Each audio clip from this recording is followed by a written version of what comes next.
Welcome back to another edition of Ask Isaiah in-game NBA analysis. I come to you 7:52 remaining in the first quarter of Oklahoma City versus the New Orleans Pelicans. Now, this particular matchup is missing some firepower on New Orleans side as Anthony Davis is out with a fracture in his left hand. You have Nikola Mirotic out with a sore calf. Julius Randle's out with a sore ankle, and Etuan Moore is out for rest. Now the Thunder are on a 12-2 run right now. And I say all of that to say that in the last matchup in which the Pelicans won in New Orleans, Anthony Davis had 44 points and 18 rebounds, while Julius Randle had 22 points and 12 rebounds. So those two players being missing from New Orleans is a huge, huge issue at this point. The Thunder come in on a 3-game winning streak as Russell Westbrook gets an alley-oop to Steven Adams. And at this point, the Thunder are trying to solidify their 3 seed in the Western Conference. They're coming off a huge win against the Portland Trailblazers, in which you saw Paul George dominating with 36 points, and Russell Westbrook had his 14th triple-double of the season with 29 points, 14 assists, and 10 rebounds. So the Thunder are starting to get in the rhythm. If you look at New Orleans at this point, they're not necessarily in the best spot. Obviously, I mentioned the injuries, but in terms of the expectations they had coming out of last season, in which they swept the Portland Trailblazers in the first round and showed some promise, everything is kind of dissolved at this point. They're trying to just try to salvage the season to keep Anthony Davis, who has been in big talks for the Los Angeles Lakers in the future and even other teams like Boston. So for right now, when you look at what New Orleans has done, they're just trying to salvage the season. Right now, the Thunder are up by 4 as Alfred Payton just made 2 free throws. Paul George for 3 on the right wing knocks it down, and Paul George is on a high at this point. He just secured his 3rd All-Star starting nod and his first in the Western Conference as a starter. Well, he was a All-Star last year, not necessarily a starter. So this is his 3rd nod as a starter and his 6th overall. So that goes to show you the great season that he's been having thus far, which has put Oklahoma City in a position to be considered an elite contender. And as I said, that Jahlil Okafor just got a slam. So it's a 5-point game, 21-26, 6:20 remaining. Westbrook with the basketball, looking for Jeremy Grant inside off the spin, take contact, can't finish the jumper. And Jrue Holiday comes in. Holiday on the season averaging 21 points and 8 assists.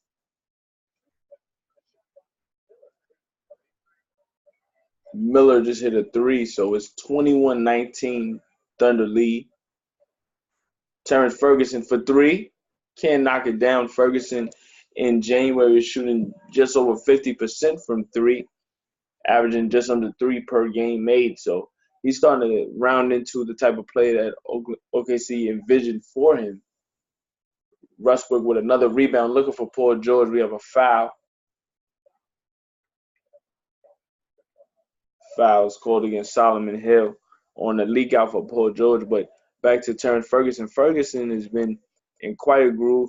He still fouls a little bit too much for my liking, but so far in the last 8 games, 12.8 points per game, 55% from the floor, 55% from 3. So it's just the confidence that is being exuded at this point is definitely speaks to the development of the Oklahoma City and the type of patience that they have with players.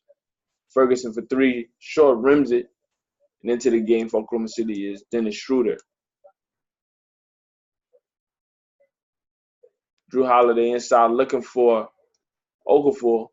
It bounces off the rim. Westbrook working the left wing, tries to get inside, kick out to Schroeder. Setting up for Steven Adams on the right wing. Spins off, looking to slam inside. Instead, he lays it off the glass. So it's a 4-point game, 2-possession game, 4:57 remaining in the first period. Adams on the season averaging a double-double. So his confidence is starting to beam. And for him, he looks to be in line for an All-Star nod as well. Rebounded by Jeremy Grant on a missed 3-pointer for New Orleans. Schroeder looking for Westbrook in the post.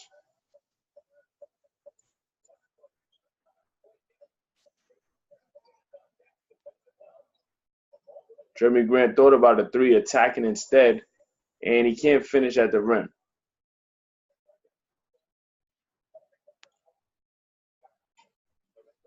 Solomon Hill almost had a layup there. You see the athleticism of Terrence Ferguson as he jumps over Solomon Hill's head, but they call a foul, obviously.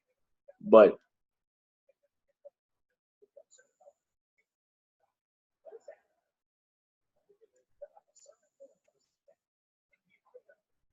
I'm at a loss for words there. It's good that he landed on his feet, but just that goes to show you the how foul prone he is at times. He's a bit so jumpy that his athleticism gets in the way at times. But to Solomon Hill's credit, he didn't go up while Ferguson was in the end. It's very similar to Steven Adams' situation with Mason Plumlee. Plumlee almost had got blocked as Westbrook gets a leak out and he finishes at the rim. So Oklahoma City up 6 as Terrence Ferguson gets a steal, but Steven Adams saved Mason Plumlee from falling when he could have had an and one. It could have been very catastrophic. So seeing him being able to overcome that and prevent that shows good sportsmanship, very similar to what Hill did to Ferguson there. Westbrook pulls up for a mid-range, can't knock it down.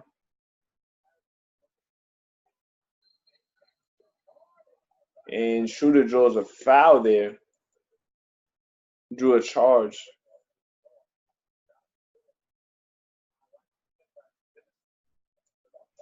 Drew the charge against Frank Jackson.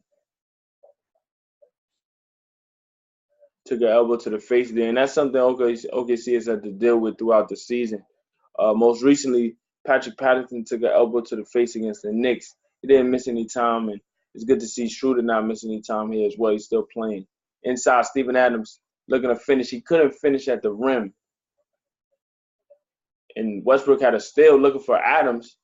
Adams 1-on-2, looking to Euro step. They call him for a travel. He was just too out of control there.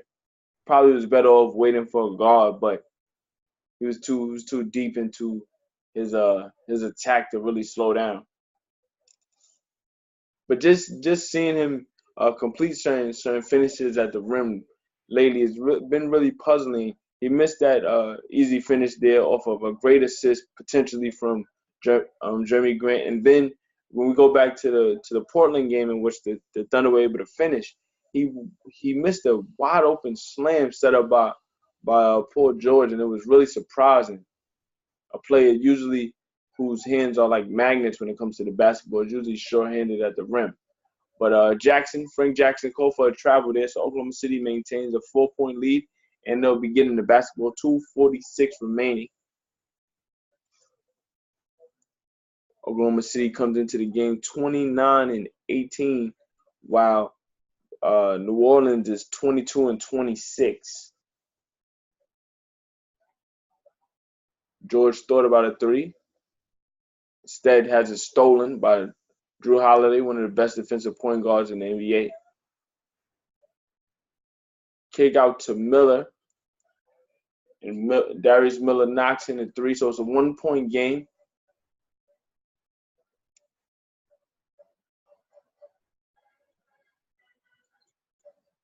Terrence Ferguson for three. He can't knock it down.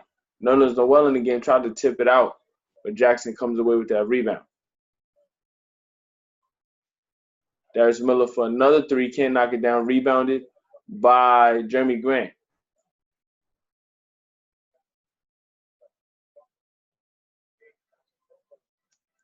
Paul George trying to set up in the post on Jackson. Instead, they go to Ferguson. Ferguson thinks better of it, kick it to Grant. Grant knocks in the three. So Jeremy Grant continues his assault on corner threes. Oklahoma City tonight, 4 of 10 so far from three.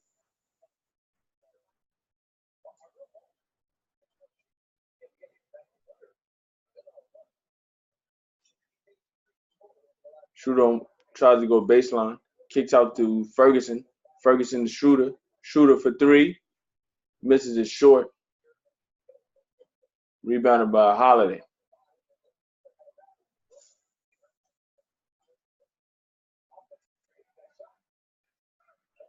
Frank Jackson for three. Can't knock it down. Fighting for that rebound. Schroeder comes away with it. Oklahoma City as they approach a minute remaining. Working the left wing. Inside to Grant. Grant couldn't quite handle the pass from Schroeder. Schroeder's pass was a bit too far ahead of Grant there. So that's a bad possession for Oklahoma City. These are the trap games that Oklahoma City at times now.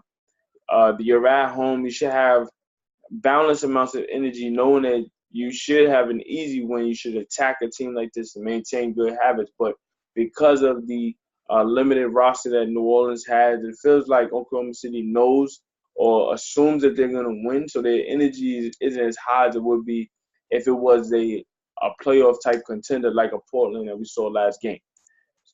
And that's why I feel the Pelicans are in a game like this, trailing by just 2. Schroeder attacking, tries to finish at the rim, has it blocked by Miller. So game clock and shot clock is basically identical. Tenths of a second separated. So this will be the last possession for New Orleans. Holiday looking to set up inside.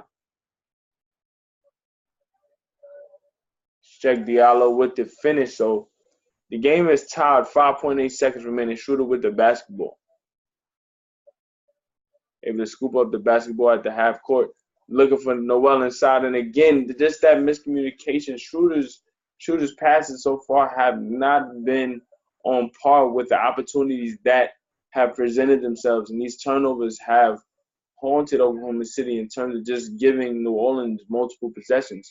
New Orleans doesn't have the firepower that they used to have. And I mentioned Anthony Davis's last performance against Oklahoma City, 44 points, 18 rebounds. You don't have Julius Randle, who's been performing exceptionally well as a member of the Pelicans in his first season. His last game against the Thunder, 22 points, 12 rebounds. He's not there. But again, still, you look at what New Orleans is doing. They're getting contributions from Darius Miller, Solomon Hill. Jrue Holiday has been the stabilizing force so far this season. He's averaging 21 points and 8 assists. So New Orleans is doing what they're capable of doing. They're actually maximizing their ability. Oklahoma City is not playing up to their capabilities, and a lot of that has to do with their offense leading to New Orleans easy opportunities. Those turnovers on the offensive end give New Orleans multiple possessions and give them opportunity to cut into deficits and ultimately tie this game at 28 at the end of 1. So we'll be back with more. This is Ask Isaiah in-game NBA analysis. This is the New Orleans Pelicans versus the Oklahoma City Thunder. We'll be back. Welcome back to Ask Isaiah NBA analysis. You got the Thunder and Pelicans tied at 28 to start the second quarter. The Pelicans shot 52% in that first quarter and got 18 points in the paint. Finished the first quarter on a 9-3 run to put them back in position to tie the game. Oklahoma City at this point has matched them in the paint as well with 14 points. They're shooting 48% from the floor, but what has kept them with the lead throughout the quarter has been three-point shooting, as they hit 4 3-pointers in the first quarter. So they have to maintain that particular prowess. But with that said, you have a game like this is a trap game. The Pelicans are missing players, so you have to continuously keep your foot on the Pelicans' necks, because after a while, if you give them enough confidence, by the time you get to the fourth quarter, they're going to believe they can win. As I say that, you got Check Diallo, who just got fouled at the rim. He goes 1 out of 2 at the free throw line, so the Pelicans have a 1-point lead, 29 to 28. Paul George gets it to Abdul Nader, who's been playing exceptionally well, and he just slams over Diallo. So that shows you the confidence that Nader has established. His first game with the Thunder came with Paul George out of the starting lineup. He started actually against the Phoenix Suns, and in that game, that really just jump-started his confidence. And in that game, I think Billy Donovan recognized that he can utilize Nader in the rotation. And since then, whenever he's come in, he's played with reckless abandon, not necessarily having any fear. I think that attack has allowed him to remain consistent. And on this recent play, he just tried to get an easy finish for Nerlens Noel. He couldn't knock in the jumper, but Patrick Patterson was there for the offensive rebound, and he finished. So Oklahoma City comes back up 1, 32-31. Elfrid Payton with the basketball, guarded by Schroeder. 10 on the clock. Frank Jackson for 3. Back rims and rebounded by Nader.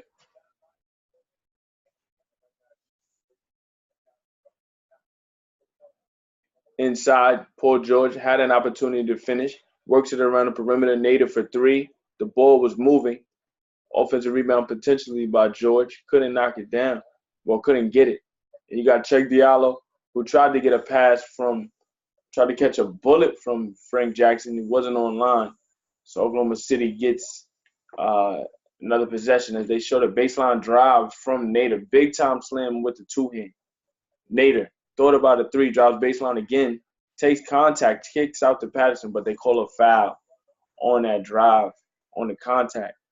So that's the type of energy that maybe that'll level off Oklahoma City at this point. I mentioned their lack of energy to start the game, but sometimes when you have the bench players who come in and understand that they have to provide that boost, that particular energy might permeate to the starting lineup. So that might be necessary at this point. As Paul George goes out of the game, you got Westbrook coming into the game. Nerlens Noel with the swoop to the rim with the finger roll left hand. But I honestly, I like the way that Billy Donovan is starting to stagger the minutes between Westbrook and Paul George, and by extension Steven Adams. In some matchups, you'll see Steven Adams in the game as well with one of Paul George and or Westbrook with the second unit. And I think that stabilizes this particular team. In the beginning of the season, there were times where both Westbrook and Paul George were on the bench at the same time. But this unit isn't necessarily consistent enough to have a go-to scorer or stabilizing presence. Usually you would assume that Schroeder, but sometimes Schroeder plays too erratic. So you need one of those guys, one of those 3 guys to just run the offense through. And I think over the last 10 games or so, Billy Donovan's been tinkering with Steven Adams, Paul George, or Westbrook with that second unit. Westbrook drives baseline, opportunity to score, can't get the finish, but Steven Adams there for the offensive rebound. And on the cleanup, he's able to score. So it's 36-33. Adams already with 8 points, 3 or 4 from the field. Payton thought about a 3. He takes it, and he knocks it down. I think the hesitation is what caught Westbrook off guard. He had his hand down. So game tied at 36. Westbrook attacking, contact, and they call a charge. So great sacrifice there from Frank Jackson.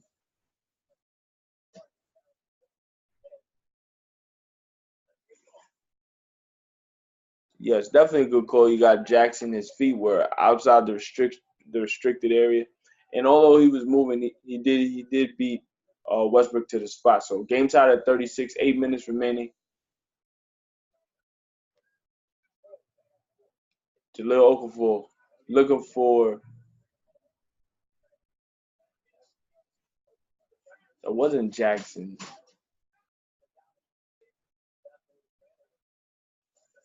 It might have been Payton going baseline.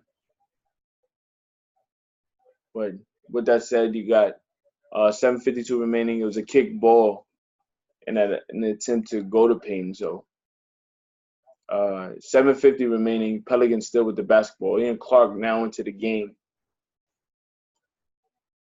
Payton takes a fadeaway. Can't knock it down. Adams gets the rebound. They call a foul against Adams.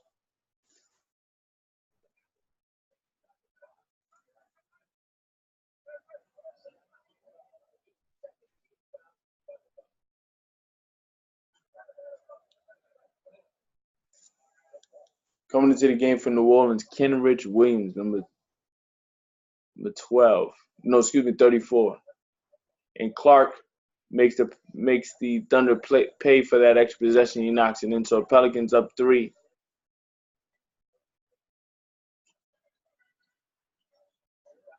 Nader trying to tie the game, can't knock it in.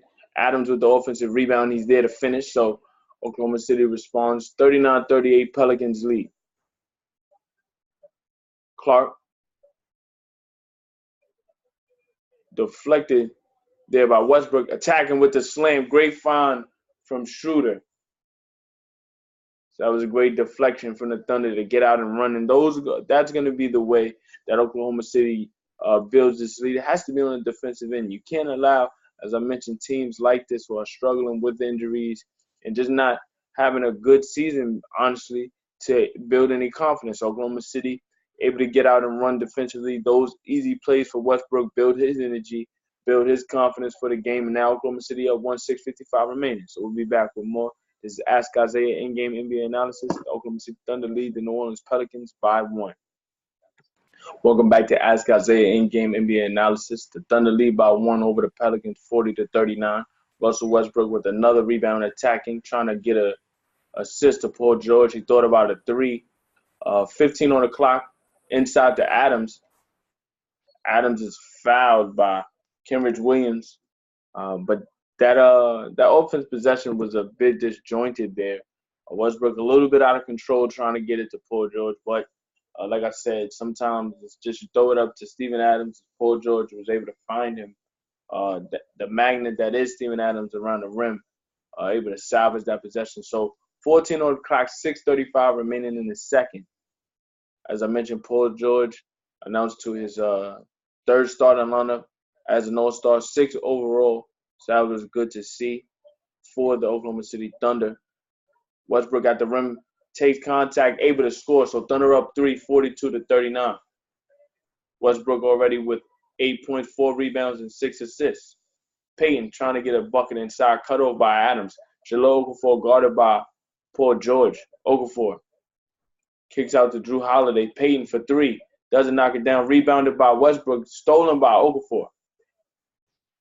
And you have a blocking foul called against Paul George as Elfrid Payton looks to have elbowed Paul George in the mouth. We're going to look at the replay here. Yeah, definitely an elbow by Payton.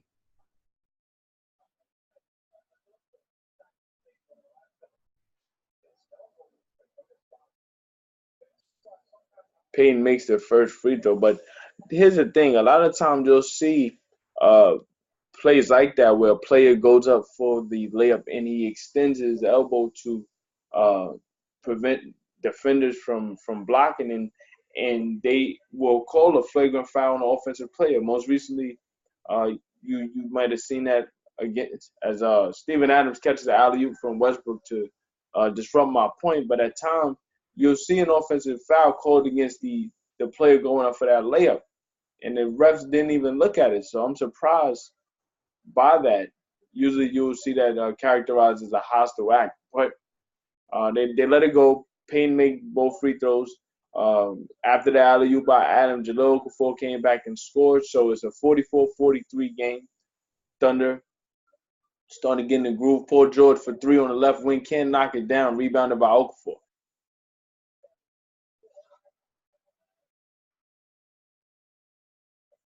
Darius Miller thought about a 3. Gets it to Holiday, who has a mismatch with Steven Adams. Great defense from Adams on the perimeter. Miller gets by Jeremy Grant with the finger roll. Great off the dribble move by Darius Miller. Inside, Steven Adams catches a pass from Westbrook.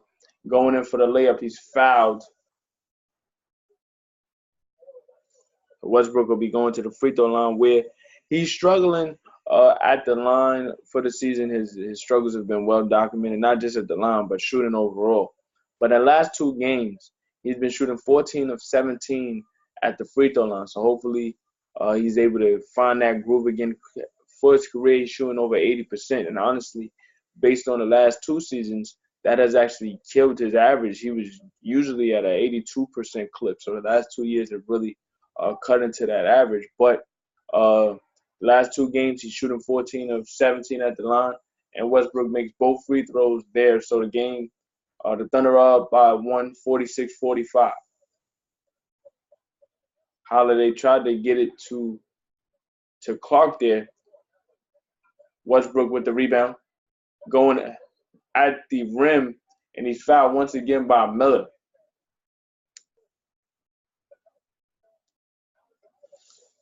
On that particular play, Miller was kind of in a gray area. He didn't know whether to go to the kick out for Paul George or stay in the paint and try to prevent Russell Westbrook. Westbrook, utilizing that indecisiveness, was able to get to the line for the free throw. So he knocks in the first. Oklahoma City up by 2. 4:43 remaining, 47-45.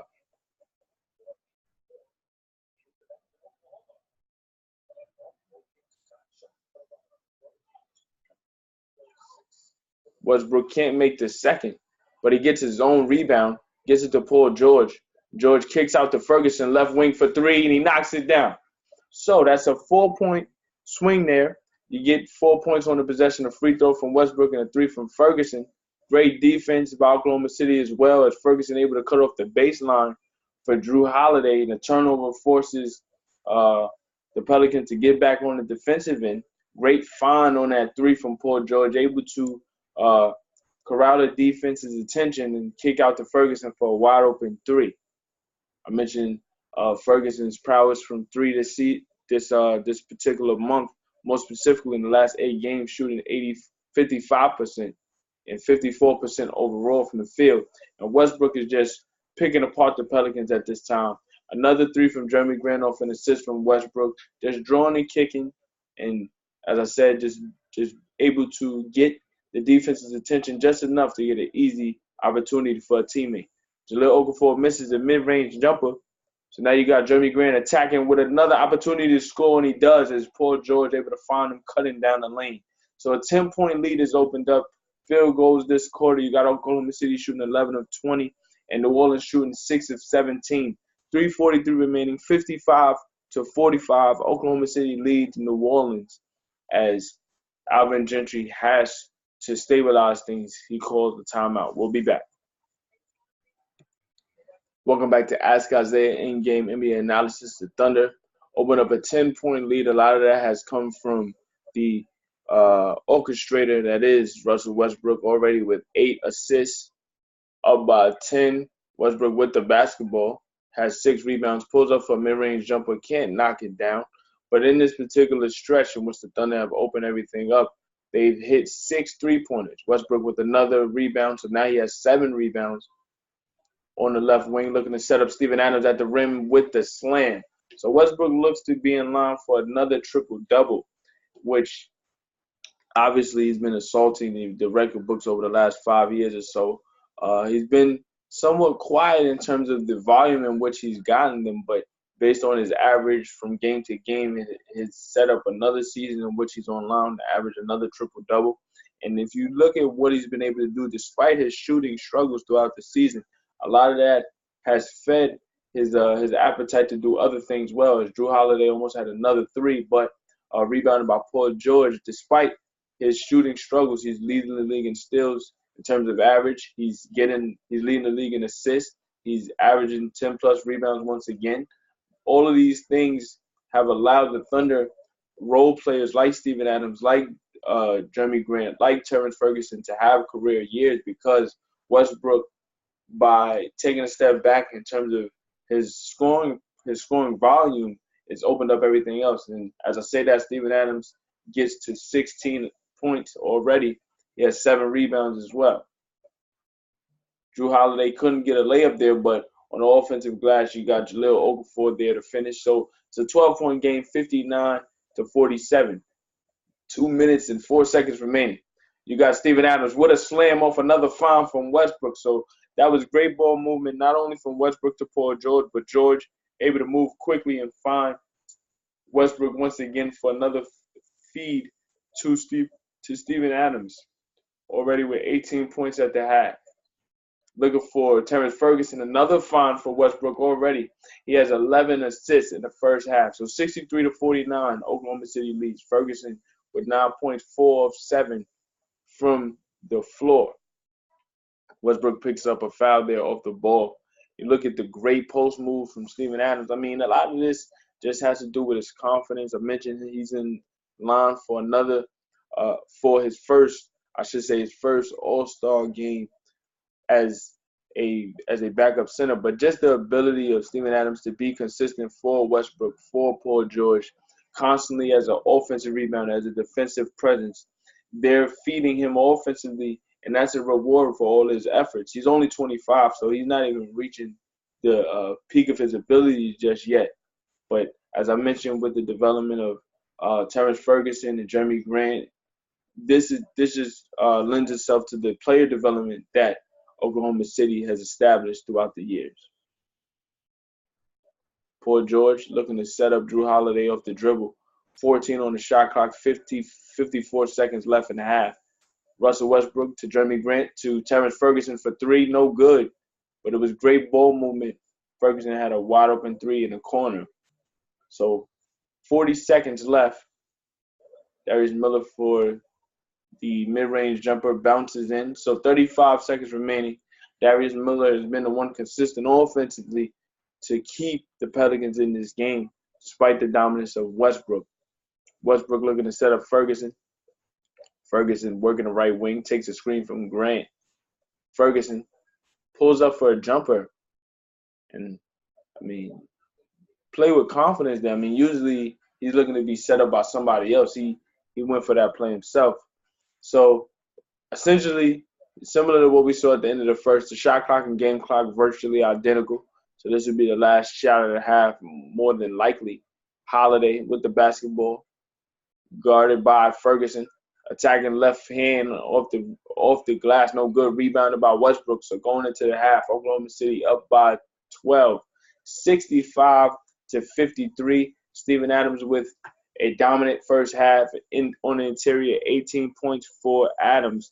You had Westbrook, as I said, being the straw that stirs the drink for the Thunder, dominating all the way around. He had 13 points, 11 assists, and 8 rebounds. You have Paul George, who is filling in consistently. He hasn't had to do as much, 9 points, 5 rebounds, 3 assists. I mentioned Steven Adams, 18 points. He has 7 rebounds. Jeremy Grant already with 10 points. And you have Terrence Ferguson with 9 points. Not much contributions from the bench just yet, but as I mentioned, Abdul Nader's slam driving baseline provided enough energy for Oklahoma City to wake up from a sluggish start to start this game. So Oklahoma City doing what they need to do against a limited New Orleans team. I mentioned the injuries that they've had to suffer through over the last couple of games. You're missing Anthony Davis, your best player. You're missing Julius Randle, your third best player. You're missing Nikola Mirotic as well. And you're missing Etor Moore, quality shooter, do the rest. So the Pelicans have to salvage this game. They're getting quality performances from Darius Miller, Jrue Holiday, 4 points, 4 rebounds, 7 assists. You get Jahlil Okafor with 10 points, but unfortunately, the timing of Oklahoma City's threes, the turnovers forced by Oklahoma City has forced New Orleans to have to try to reevaluate and readjust to what Oklahoma City is doing. We'll be back with the second half. This is Ask Isaiah in-game NBA analysis. The Oklahoma City Thunder lead the Pelicans by 12. We'll be back after this halftime intermission. Welcome back to Ask Isaiah in-game NBA analysis. The Thunder now lead the Pelicans to start the second half 67-53 as Westbrook hit Ferguson for a long 2. He got another rebound, so now he has 9 rebounds. And as I say that, Westbrook hits a left wing 3 to push the lead to 70-53. The Thunder right now just coming away with an opportunity to just put their stamp on a game like this, and this shows maturity from a dominant team. Paul George sets up Terrence Ferguson for 3, almost fouled there. They didn't call it, but Westbrook gets another opportunity for an assist and a rebound, triple-double, his 15th triple-double of the season, and that just, to me, shows the dominance and overall value of a player like Westbrook. His 119th triple-double of the season. Many people will call his stats empty at times, but when you look at a player who's able to impact every aspect of the game offensively, and then to be quite honest with you, that's why in terms of analytics, his defensive rating is so high because of his ability to corral defensive rebounds. Many people might call it stat padding, but to do it on a consistent basis year in and year out, shows you that it's not an anomaly. This is his standard. Now, for another player, it's an achievement because they don't necessarily get to do it as consistently as he does. But as I said, it's a standard that most players prior to him, if he didn't, if they didn't average a triple double, they were around the seven rebounds, 7 assists mark, or you might see an even more prolific player like a Jordan or LeBron get to an 8-8 mark, 8 assists, 8 rebounds, which is exceptional. But to see a player like a Westbrook who's 6'3", who's not as tall as a LeBron or a Jordan, to be able to do it at a 6'3" frame. He's built very similar to Oscar Robertson. Oscar Robertson was 2 inches taller. With that said, to see him do it night in and night out, and to do it at this latter stage of his career, he's in year 11 now. So over the last 3 years, year 9, year 10, year 11, that goes to show you where his mental stamina is in terms of being able to sustain this. Initially, when Westbrook got on this triple-double quest going back to 2014-15, it was an accomplishment just to do it for a week, to do it for a month's time. But to see what he's been able to take it to, obviously with Kevin Durant leaving and being able to take control of the offense as a scorer and playmaker, and then adding to the fact that Serge Ibaka goes to the Magic, and you have players like Enes Kanter and Steven Adams who are willing sacrificial players who don't necessarily care about the individual stat necessarily. Now you have a player in Westbrook who has full reign to be his full self. And as he's been able to be successful now, the Thunder have been able to win at such a high clip when he gets the triple-double. So it's leading to wins, and I think that's what's the most important thing. Is a player like him has an ability to evolve into a player like this, when initially coming into the game as a player out of UCLA, he didn't have that type of ceiling. It was mostly just energy and defense. Now he's rounded himself into an exceptional point guard whose athleticism is off the charts, and he's been able to utilize that for 11 years now. So the Thunder, coming out of that break, have a 20-point lead. Westbrook gets another rebound as Jrue Holiday is unable to get a fadeaway off the glass. Westbrook trying to set up Paul George. Paul George for three, can't knock it down. But the offense over the last 2 minutes, and really since the midway point of the second quarter, has just been rolling on all cylinders at this point. They're getting everything they want. Westbrook had another opportunity for a rebound there. It's deflected out of bounds. But just in terms of how they've been able, as I said, to not fall into the trap of a game like this. You have the Pelicans coming in at 22-26. They're obviously struggling as a team overall, but they don't have the players that they're used to having, as Anthony Davis, who will most likely be an all-star in his own right. He's out for a week's time with a strained finger in his left hand. Then you have a fractured finger in his left hand. Then you have Julius Randle out with a sore ankle. You got Etuan Moore out for rest. You got all of these players out. How can Oklahoma City maintain the same level of energy and consistency? As a great team, you have to find ways to motivate yourself. And I think after that first quarter, the energy needed to be an elite team, the Thunder bought it, and now you have a 20-point lead. Darius Miller has an opportunity for a mid-range shot, can knock it down. Steven Adams corrals another rebound. In the first half, Adams had 18 points, and Paul George has an opportunity to score with the left hand. So great off-the-dribble moves there from Paul George, a player who's had career years all the way around. Tonight, he doesn't have to be as prolific. He has 11.6 rebounds, but on his season, averaging 27 points. So George, knowing his role as a go-to guy with Westbrook struggling so far shooting-wise, he's been consistent, and I think those two have found the perfect chemistry and understanding what each other does well. Knowing that Westbrook is the heart of this team, he's the engine that pushes this franchise. Honestly, Paul George is able to come in and play his role as a I don't even want to say a second option, because obviously he's filling in as the first option, but he's the perfect complement to a player of Westbrook's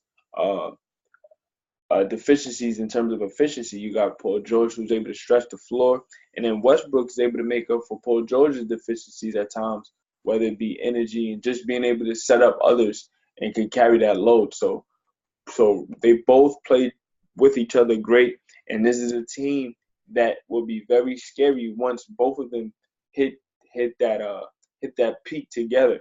Right now, Russell Westbrook starting to round into form. He had to deal with a lot of different injuries to start the season, whether it be knee surgery to start.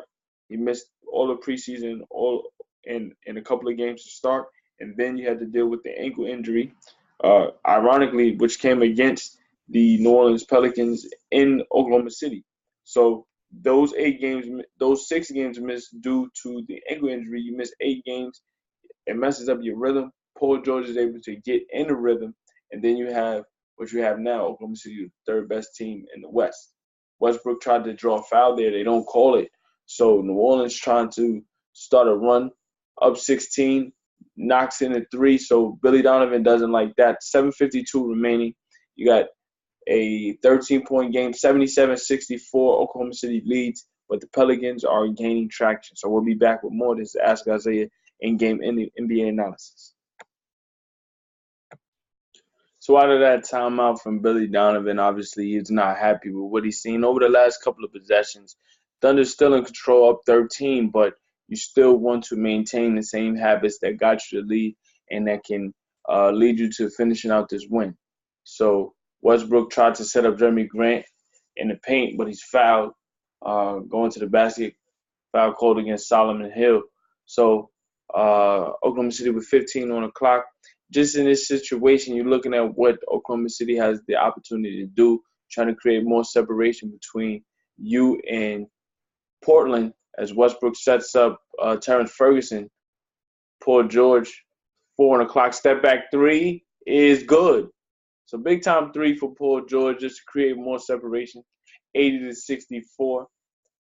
Paul George tonight, 4 of 7 from 3, 14 points.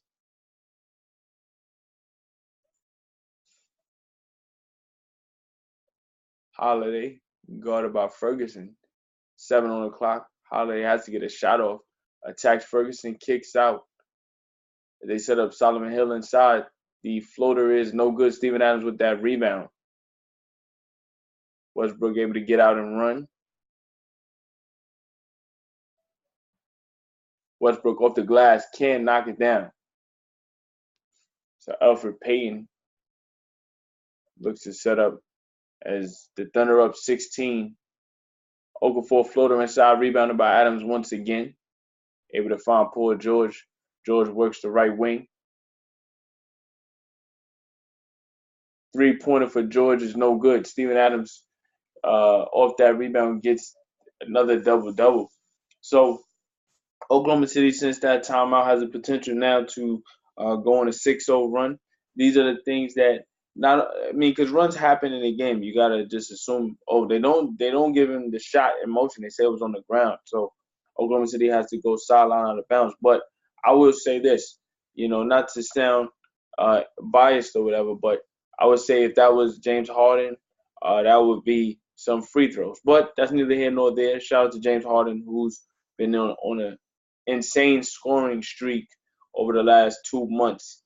Averaging 36 points so far this season. He's coming off a 61-point performance against New York Knicks. With that said, you know what I mean? You look at what he's done. I don't want to take anything away because of the free throw shooting. But if you have the consistency at times based off these referees, I think some of the players won't complain as much. With that said, the Thunder up by 16, 5:52 remaining. Steven Adams just got a offensive rebound off a Jeremy Grant miss, and he's able to score, so he eclipses 20 points and 11 rebounds. Darius Miller able to score there, so Pelicans trail by 14. Paul George guarded by Hill. Crossover dribble by Paul George. Takes contact. They don't call it. No, they do give him the foul, finally. So he'll be going to the free throw line. Great dribbling exhibition there in the right corner. Not necessarily panic. That's one thing about George, and I think that's another great compliment to Westbrook in the sense of Westbrook is full throttle all the time, pedal to the metal. When you look at Paul George's game, is very, very smooth, and he's never rushed. Everything is at his own pace, and when he wants to speed it up and move quick, he can. But because you can't ever speed him up or anticipate how he's gonna move. He really controls you, and he has you on a string with his ability to handle the basketball. He goes 1 of 2 at the line though. So 15-point game, Thunder lead 83-68 as we approach 5 minutes remaining in the third. Holiday looking for Okafor inside. Westbrook tries to play the baseline and gamble for a steal. Okafor able to score, so he has an opportunity for an and one. And I think for Okafor, more than anything, this stretch with Anthony Davis out, it will give him a opportunity to have some proving ground. You know, he's dealt with inconsistencies in terms of playing time, in terms of coaches necessarily agreeing with his playing style in this time of game. But for him, he has to get some type of playing time on a more consistent basis if he's going to showcase the type of skills that he potentially could have had as a lottery pick out of Duke University. Westbrook just scored inside with the left hand, so that was good. Thunder up by 15. But going back to Okafor, I mean, he's coming from situations where teams weren't trying to win. You had the Sixers going through the trust the process phase, which Sam Hinkie coined, and being at the core of that, it could have been very disheartening coming from a winning situation. So it zaps you of your energy as a young player to be consistent.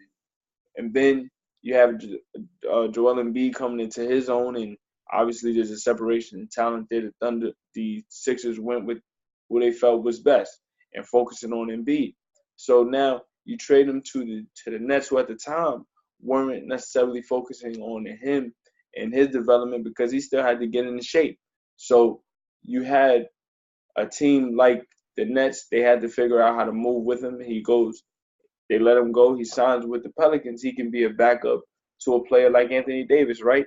But they bring in Julius Randle because he's more proven and more consistent. So now with Julius Randle out and Anthony Davis out, this is an opportunity for Okafor to be a consistent presence and to show Alvin Gentry that he can play on a consistent basis with this Pelicans team. The fadeaway jumper for Okafor, no good. Rebounded by Westbrook. 4:30 remaining. Thunder up by 15, 85-70. Dennis Schroeder into the game, kicks it to Ferguson for 3. Shot it with confidence, just wasn't able to fall. So Oklahoma City, while they are making threes, their efficiency is not there. With that said, their defense has been there in spurts. So that's what's allowed them to be up by 13 as Jahlil Okafor scores again in the paint. The Thunder are struggling with the pick and roll coverages over the last couple of possessions. Jeremy Grant thought about a 3. He works inside. Floater can't finish that floater. So now this is an opportunity for New Orleans to cut into this lead before going into the fourth quarter. Westbrook on the floor fighting for that loose ball. And Jeremy Grant gets the steal, so he'll get an opportunity for a breakaway slam. It was a bit both teams were a bit indecisive, waiting for a jump ball call between Holiday and Westbrook. Refs didn't call it, so the Thunder were able to maximize that opportunity there for steal from Grant. So Thunder up by 13 as Okafor scores again.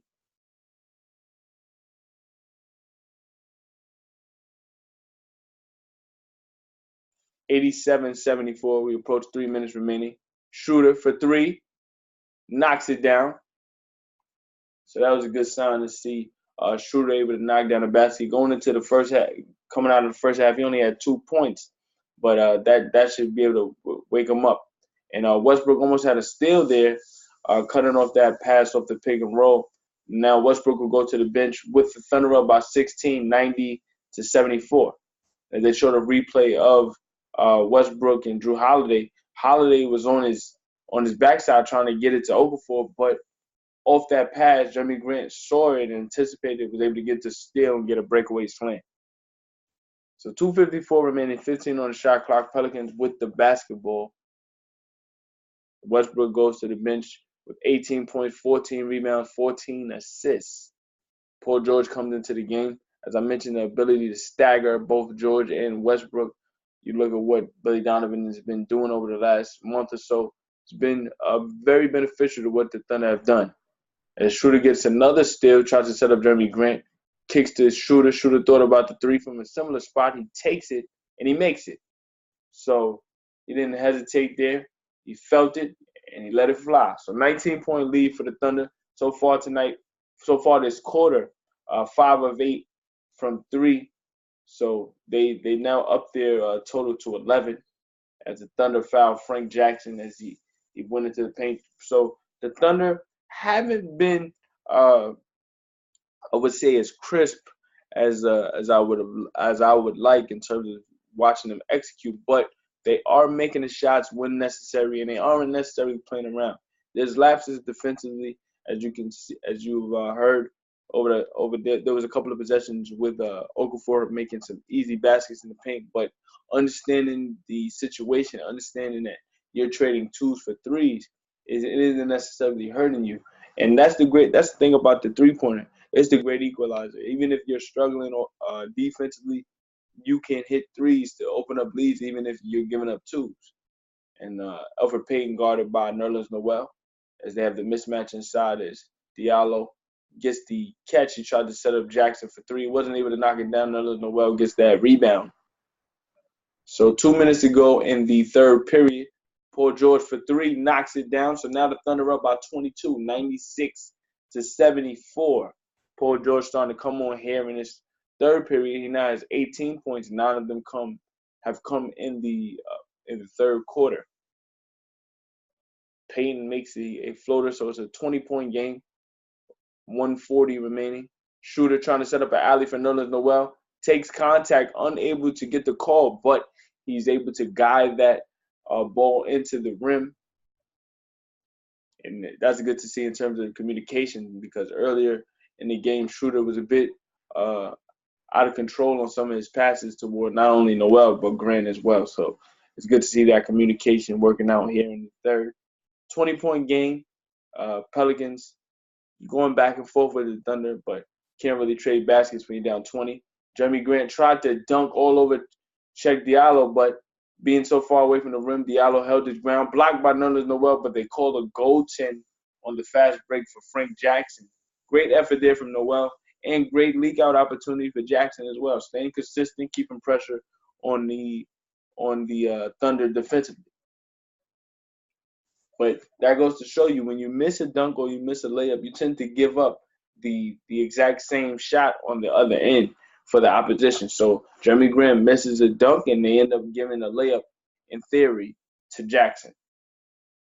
And Paul George not on line with Schroeder on that kick out there. A little bit too high for Schroeder, who's only 6'3". So turnover for the Thunder. Pelicans trail by 18, but this 50 seconds is a bit sensitive in terms of how the Thunder want to execute this fourth quarter. If the Thunder finish strong over these next 50 seconds, you can potentially sit Westbrook and Paul George for the fourth quarter. But if they push this to a potential 13-point deficit as Diallo makes a jumper in the paint, then Billy Donovan is forced to have to play Westbrook and George to close out this game. So 38 seconds, Thunder with the basketball. Paul George for 3, left wing, off line, and it's an air ball. So it's a 16-point game with 30 seconds remaining. The Thunder with the lead, 98-82, but the Pelicans are trying to get within striking distance just to scare the Thunder just enough to have to play their starters.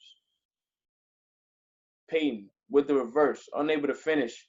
Rebounded by Noel. Paul George gets the basketball ahead to Schroeder. And the shot clock and game clock virtually identical, so this should be the last possession for the Thunder. Depending on how they finish this possession will determine if Billy Donovan is happy or not. So Schroeder trying to get a foul call, doesn't get it. 3 on the shot clock. Tries to draw another foul, doesn't get it. So at the end of 3, no call there for Schroeder. the refs didn't agree with Schroeder trying to initiate that contact. So at the end of three, Thunder up 98-82. Russell Westbrook, the orchestrator of the night, has another triple-double, 18 points, 14 rebounds, 14 assists. Paul George also with 18 points. 9 of them have come in the third period, so that has opened up his game offensively. And then you got Steven Adams, who has another double-double tonight. He has 20 points and 11 rebounds as well. So the big three for Oklahoma City playing well, and then Jeremy Grant and Terrence Ferguson have filled in consistently enough to build this lead for the Thunder. So we'll be back after this intermission. This is Ask Isaiah in-game NBA analysis with Oklahoma City Thunder lead the Pelicans 98-82 going into the fourth quarter. To start this fourth quarter, Paul George stays in to start the fourth with his second unit, Abdul Nader, in the game with the Thunder. And off the first play, Nerlens Noel gets an alley-oop set up from Paul George. So the Thunder went up by 18, 100-82. And Nerlens Noel tried to set up Patrick Patterson driving baseline, but Patterson wasn't quite ready for the pass. So turnover for the Thunder. But so far, the Thunder have been able to force many turnovers, get out and run defensively, and some key three-point shots have extended this lead. But as I always say, you have to finish the game. And the Thunder, as great as they've played in stretches, the Pelicans will not go away. They're down by 14 right now, 100-86. And Schroeder finishes, so that's a strong basket for Schroeder just to keep the momentum going for the Pelicans. Right now, the Pelicans have Elfrid Payton, Cheikh Diallo, Frank Jackson, Solomon Hill, and Kenrich Williams on the floor, and Frank Jackson gets a floater inside to cut the deficit to 14. Paul George thought about a three. Nerlens Noel was wide open, probably could have went in for a slam. Instead, takes a floater. He probably didn't realize how open he was. He was anticipating the defense to be there. As we approach 10 minutes remaining, Diallo wide open at the rim, and Billy Donovan doesn't like what he's seeing from the defensive coverage standpoint. Once again, the pick and roll defense hasn't been consistent. Diallo gets a wide open dunk, so it's a 12-point game, 102-90. We'll be back. So out of that Billy Donovan timeout, obviously the Pelicans trying to make a run at this thing as Frank Jackson makes another layup. So the game is tied. The game is not tied. The Thunder only up by 10. They were up by as many as 24. Schroeder able to score with 9:45 remaining just to keep this game within control of the Thunder. Dennis Schroeder has reached the 10-point mark. But the Thunder on this end, this second unit has not been consistent defensively. They just get a stop by Abdul Nader. But this particular unit has not been as consistent on pick and roll coverages as Billy Donovan would like. Schroeder almost took a shot there, could have traveled, but he gets to Paul George. 10 on the clock. George has to get a shot up, and he's blocked by Payton. Tried to set up Noel. Noel couldn't handle the pass as the shot clock was winding down under the rim. Solomon Hill, guarded by George. Hill is fouled by Noel. So the bucket by Cheikh Diallo doesn't count, but Hill will be going to the free throw line. And as I said at the end of three, how the Thunder finish that third quarter will determine how Billy Donovan goes about his lineups in this fourth quarter. And they just haven't been able to put the Pelicans away and dominate in the fashion that Donovan is comfortable with. So now Westbrook has to come back into the game. He's been playing exceptionally well, so I don't think he's worried about how Westbrook will run the game. But in a game like this, you don't want to overplay any of your rotation players more than you have to. Paul George goes to the bench. Solomon Hill misses that first free throw. But if you're Donovan, you want to see consistency, especially against a team that is missing multiple players, as I mentioned throughout the broadcast. You got Anthony Davis out, you got Etuan Moore out, you got Nikola Mirotic out, you got Julius Randle out. Nader trying to get a basket, instead kicks out to Schroeder. 8 on the clock. Schroeder has to make a play, pulls up for a jumper, and it rims out. So 11-point game, Thunder lead, but momentum is heading to the Pelicans. Another pick and roll opportunity for Check Diallo, and now it's a single-digit game, 104-95. These are the possessions and moments that can shift the game. You're in control. You're getting everything you want offensively, but then you have stretches where you're not scoring. You got Schroeder, kicks out to Westbrook. Westbrook knows they need a basket, tries to kick it out to Patterson. It's stolen. So turnovers once again. You have Kenrich Williams try to get a bucket, but great recovery for Schroeder there. So that turnover by Westbrook, very costly. Now Holiday at the rim finishes with the left hand. This is a ball game that it shouldn't have been. You're up by 24 points. Why are the Pelicans now within a 3-possession game now with 7:39 remaining? This is an entirely new ball game. You got Adams inside, tries to get a floater, can't get it to fall. So now the Pelicans have an opportunity to get this to either a 5-point game or a 4-point game. Solomon Hill for 3, wide open, can't knock it down, rebounded by Westbrook. He tried to set up Patrick Patterson, and he finishes at the rim. So that was a great finish for Patrick Patterson, who, if you're following Patrick Patterson, trying to predict whether he'll finish at the basket is a game in and of itself. But the Pelicans still attacking. You got a loose ball foul called against Kenrich Williams there, as he tried to prevent the rebound from Westbrook. Westbrook found Patrick Patterson at the rim. He was able to adjust to Solomon Hill's pressure on the fast break, and he was able to finish. So Westbrook could be the stabilizing force that finishes out this game, or he can be the polarizing figure that can cause them to lose. So we have to figure out what Westbrook we're going to see tonight.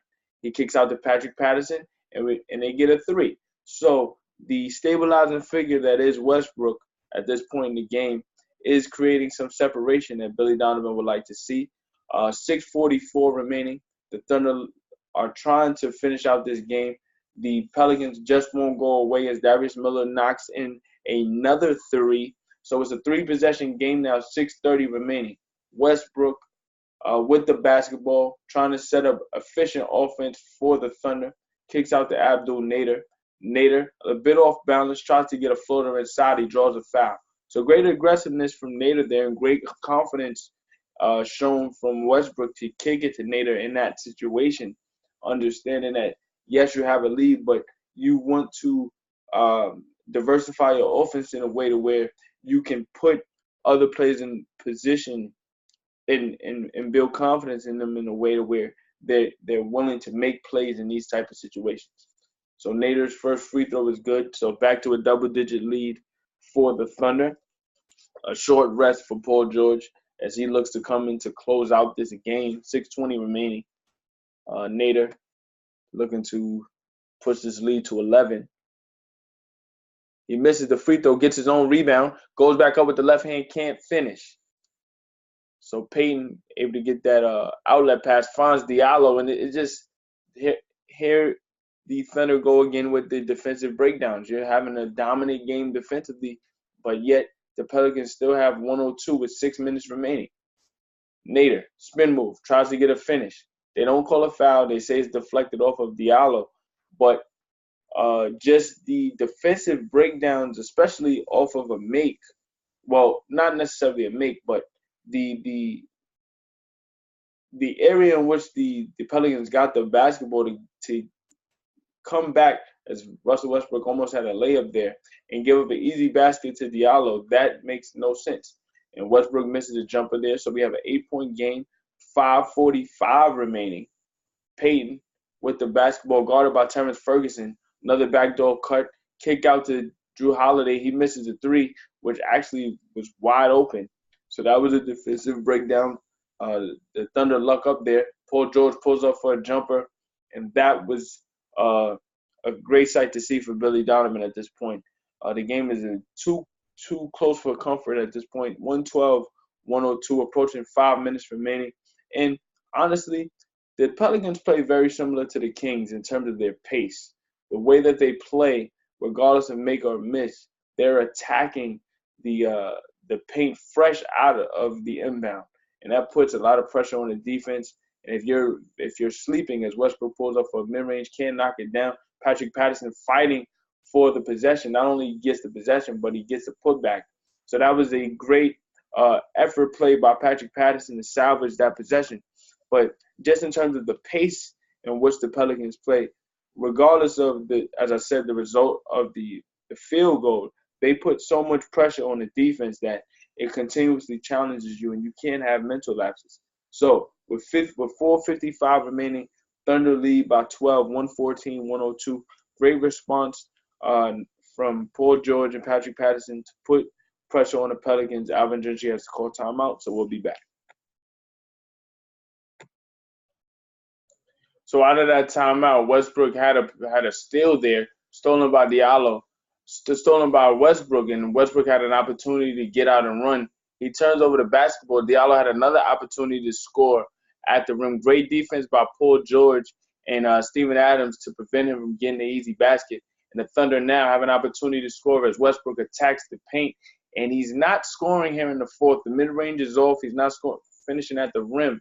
And that, in turn, is allowing the Pelicans to get some easy basket opportunities. Jrue Holiday scores at the rim. So it's a 10-point game with 4 minutes left.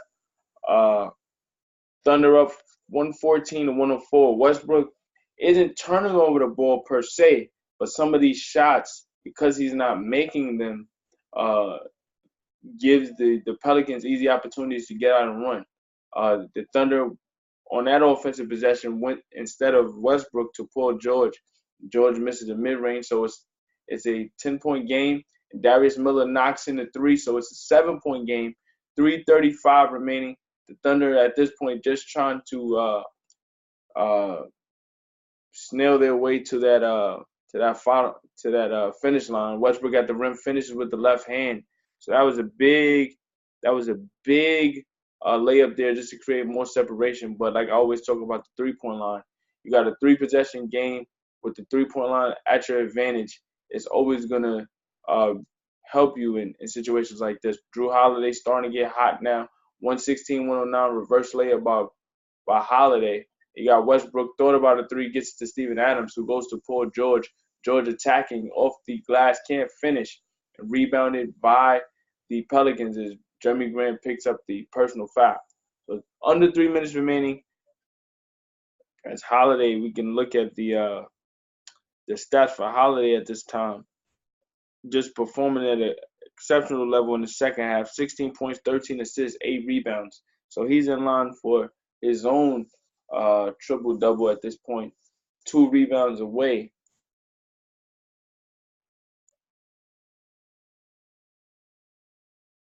Diallo at the rim. He's fouled by Jeremy Grant. Once again, pick-and-roll coverage is not there. Check Diallo. Hasn't been necessarily the most prolific player similar to Anthony Davis, but he's been proving his worth and providing great defensive mismatches for the Thunder in certain possessions. So Diallo tonight, 16 points, only 3 rebounds, but he's been a nuisance in Billy Donovan's side throughout this game. Diallo makes the first free throw, so 116-110, 2:47 remaining in the fourth.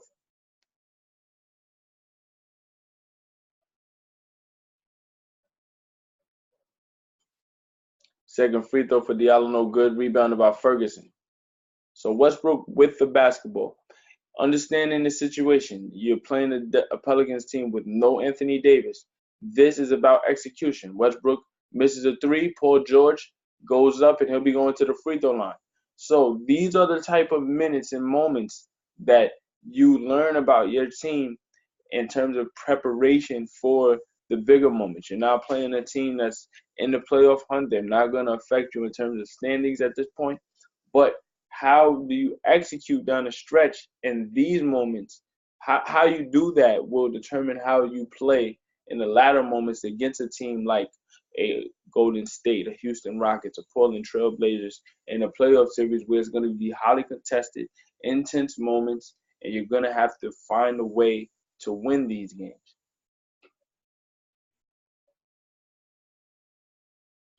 Paul George misses both free throws, rebounded by Steven Adams. So Oklahoma City is surviving despite some inopportune uh, blunders by this team. But the Pelicans fight right now shows you two things. It shows you how exceptionally coached this Pelicans team is despite their situation, and it shows you some flaws in this Thunder team is in terms of the full spectrum of what they are. They can be a dominant team at multiple times, but then there's situations where they just don't provide maximum effort. And as I talk about effort, you see Westbrook giving everything he can to prevent an easy basket from Frank Jackson. He stops that layup and he comes back with a reverse layup to give the Thunder some breathing room by 8.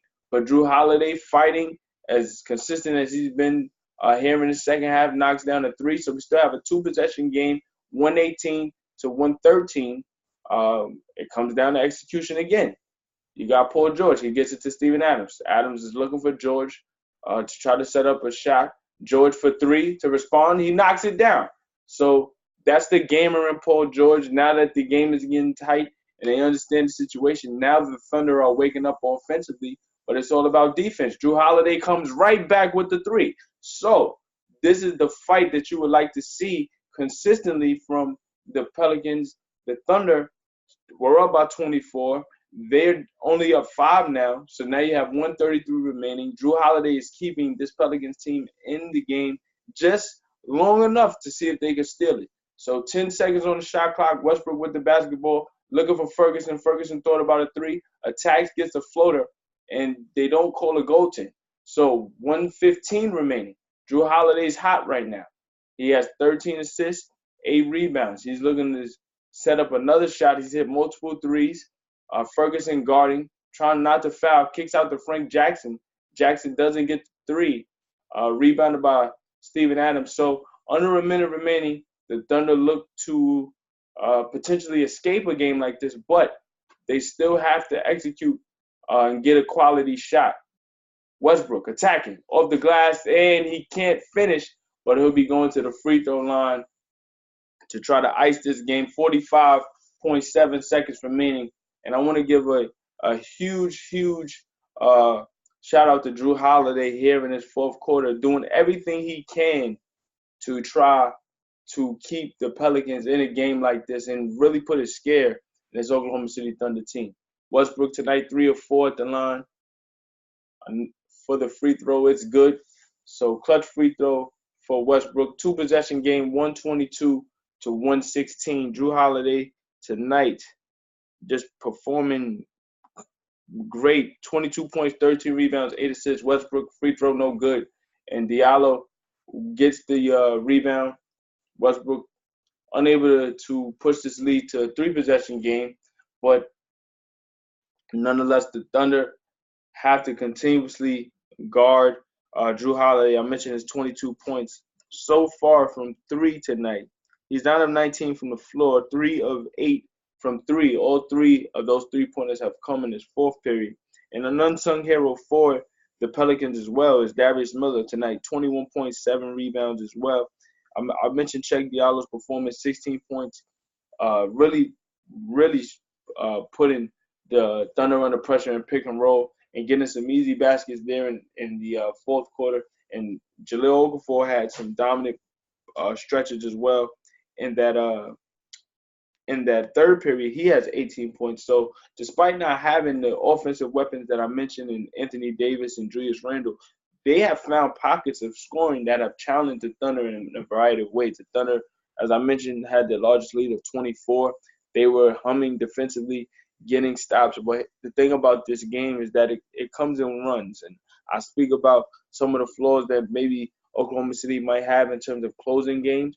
But a lot of that just has to do with how great these NBA players are. So in some respects, it's a game of runs, and you have to be able to weather the storm. If the Thunder are able to close out this game, regardless of how they got it, they'll get a win. If you're New Orleans, you show the fight necessary to be a competent and competitive team.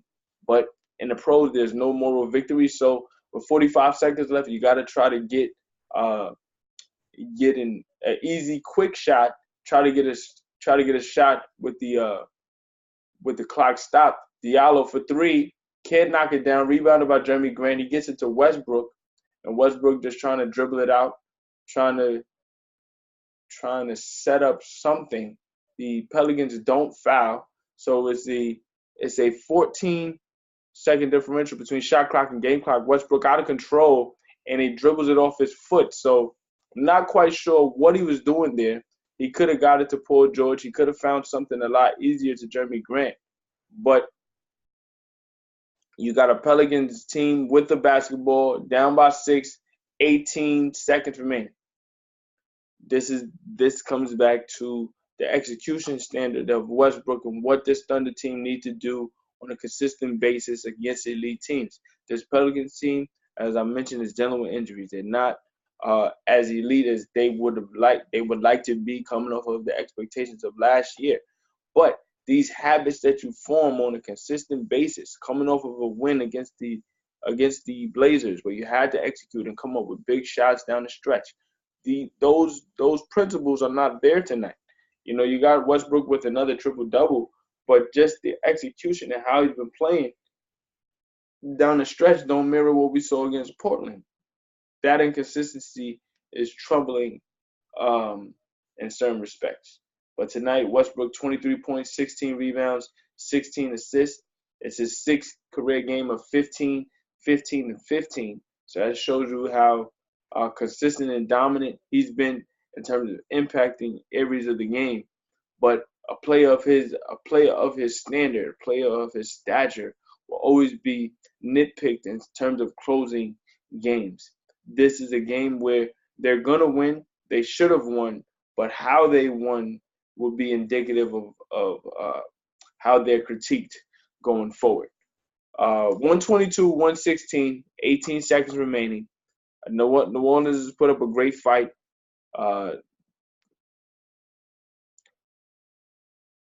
Miller tries to get it to Ian Clark. Ian Clark trying to draw a foul. He doesn't get the foul, rebounded by Westbrook, and Westbrook is fouled on the rebound. So that's his 17th rebound of the game. 13.6 left. So for Westbrook, as much as I critiqued him in certain respect, you have to always admire the effort that he plays with on a consistent basis, man. I mean, to go at the pace that he plays with every night for arguably 40 minutes a night, as Westbrook can't make that free throw. This is a player that he's not polished in any particular area, but he's prolific in every area. And that just goes to show you the motor that he has as Westbrook misses both free throws. So a night that started out relatively good at the line is not finishing well, but the Thunder will survive. Darius Miller can't make a three, so rebounded by Terrence Ferguson. The Thunder survive. Westbrook with another triple-double tonight. 23 points, 17 rebounds, 6 assists. Paul George, 23 points, 11 rebounds, 7 assists. Steven Adams didn't score in the fourth period. 20 points, 13 rebounds. He only got 2 rebounds after the third period. So the Thunder might not be as happy as one would expect with a victory of this nature, knowing that they were up by as many as 24. But they walk away with the victory. They continue to build on the winning streak that they previously had. Now they have a 4-game winning streak. They'll play a tough team in Milwaukee this Sunday. So that would be a good litmus test for who this team is. Steven Adams gets his 20th double-double of the season. So the Thunder do win. The Pelicans, despite the injuries to Nikola Mirotic, Anthony Davis, obviously you're missing Julius Randle with the ankle injury. He's out for some time. That came into play where the Thunder necessarily could have took their foot off their gas against a team like that. But the Alvin Gentry team, led by Jrue Holiday, who had an exceptional game, especially in the second half, those things come into play.